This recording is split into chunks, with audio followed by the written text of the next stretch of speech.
Hi hello అండి, welcome to my channel.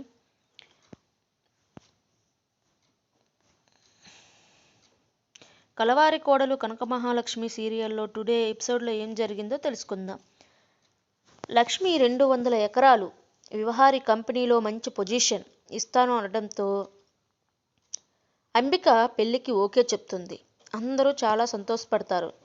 తనకు నచ్చిన వాడని, తనకు నచ్చినట్లే పెళ్లి జరగాలని అంబిక తండ్రికి కండిషన్ పెడుతుంది. అంబిక పెళ్లికి ఒప్పుకోవటం ఏంటి అని శాస్త్ర, పద్మాక్షి అనుకుంటారు. అంబిక లక్ష్మి దగ్గరికి వెళ్ళి 200 ఎకరాలు రాస్తానన్నావు కదా, రేపే రిజిస్ట్రేషన్ ఆఫీస్కి వెళ్దామని అంటుంది. నేను రాయనమ్మా అని లక్ష్మి అంటుంది. ఏంటే, నువ్వు 2 ఎకరాలు రాస్తానని అంటే కదా నేను పెళ్లికి ఒప్పుకున్నాను అని అంటుంది. నేను రాయనమ్మా, మీ దత్తతో ఆపేస్తే పెళ్లికి ఒప్పుకుంటాను అని చెప్పిన మాట తప్పారు. ఇప్పుడు నేను మీకు 200 ఎకరాలు ఆశ చూపి పెళ్లికి ఒప్పించా. టిట్ ఫర్ టాటూ అంటుంది. నీ దగ్గర నుంచి ఆ 200 ఎకరాలు ఎలా తీసుకోవాలో నాకు బాగా తెలిసే అని అంటుంది అంబిక.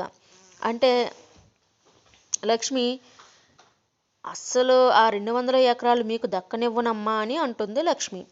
ఆదికేశవులు పక్కింటి వాళ్ళ కూతురికి కూడా అమెరికా సంబంధం చేశామని, అల్లుడు సరిగా చూసుకోవటం లేదని, కూతురు ఏడుస్తుందని పుట్టింటికి పంపేస్తామని అంటున్నారని చెప్తారు. దాంతో ఆదికేశవులు వాళ్ళకి బాధపడొద్దని చెప్పి మీరే నచ్చ చెప్పాలని అంటాడు. వాళ్ళకి ధైర్యం అయితే చెప్పారు, కానీ లక్ష్మీ కాపురం గురించి ఆదికేశవులు బెంగపెట్టుకుంటారు. భక్తవత్సలం ఇంటికి పెళ్ళిళ్ళ పేరైన వస్తారు. ఇంట్లో అందరూ సందడిగా పెళ్ళికొడుకుని సెలెక్ట్ చేసే పనిలో పడతారు. పెళ్ళిళ్ళ పేరయ్య ఫోటోలు చూపిస్తారు. గొప్ప గొప్ప సంబంధాలన్నీ కాదని అంబిక ఓ పంజాబీ అతన్ని ఓకే చేస్తుంది. అతనిది మన రాష్ట్రం కాదు, కులం కాదు. ఎందుకు అని అందరూ అన్నా కూడా నాకు అతనే నచ్చారని చెప్తుంది. పెళ్లి చూపులు ఏర్పాటు చేయమని భక్తవత్సలం చెప్తారు. లక్ష్మి కిచెన్లో పనులు చేస్తుంటే పండు వచ్చి, నువ్వు దత్తత ఆపేసినప్పటి నుంచి వసుదమ్మ, చారుకేశవబాబు ఏడుస్తూనే ఉన్నారు, కిందకి కూడా రాలేదు అని చెప్తాడు. లక్ష్మి, పండు ఇద్దరు వాళ్ళ గదికి వెళ్తారు. ఇద్దరూ లక్ష్మి దత్తత ఆపేసినందుకు ఏడుస్తూ ఉంటారు. లక్ష్మి వెళ్ళి ఇద్దరిని చేతులు పట్టుకుని క్షమించమని అడుగుతుంది. చారుకేశవ ఏడుస్తూ తనని అందరూ ఏడిపిస్తూనే ఉండేవాళ్ళు.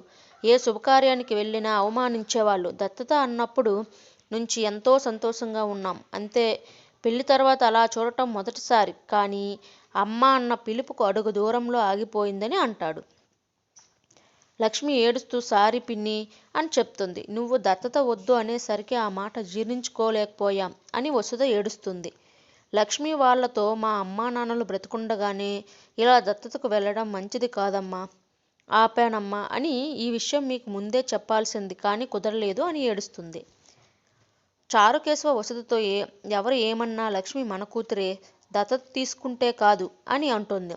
యమున వచ్చి కరెక్ట్గా చెప్పావు చారుకేశవ, ఇక నుంచి లక్ష్మి మీ కూతురుగా చూసుకోండి అని అంటుంది. నేను మిమ్మల్ని అమ్మా నాన్నలే అనుకుంటా అని అంటుంది. అందరూ చాలా సంతోషపడతారు. ఇక లక్ష్మి పండుకి భోజనం తీసుకురమ్మని చెప్పి తానే దగ్గరుండి భోజనం తినిపిస్తుంది. తర్వాత వాళ్ళు లక్ష్మికి కూడా తినిపిస్తారు. లక్ష్మి యమున కూడా తినిపిస్తుంది, పండుకి కూడా తినిపిస్తుంది. సహస్ర తనను మోసం చేసి పెళ్లి చేసుకుందని విహారి ఆలోచిస్తూ ఉంటాడు.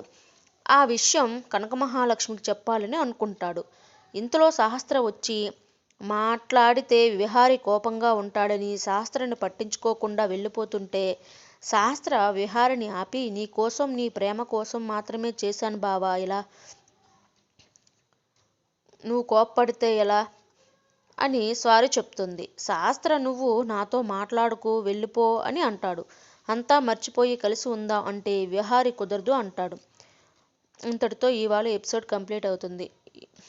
ఈ వీడియో మీకు నచ్చితే లైక్ చేయండి, సబ్స్క్రైబ్ చేయండి, కామెంట్ కూడా చేయండి.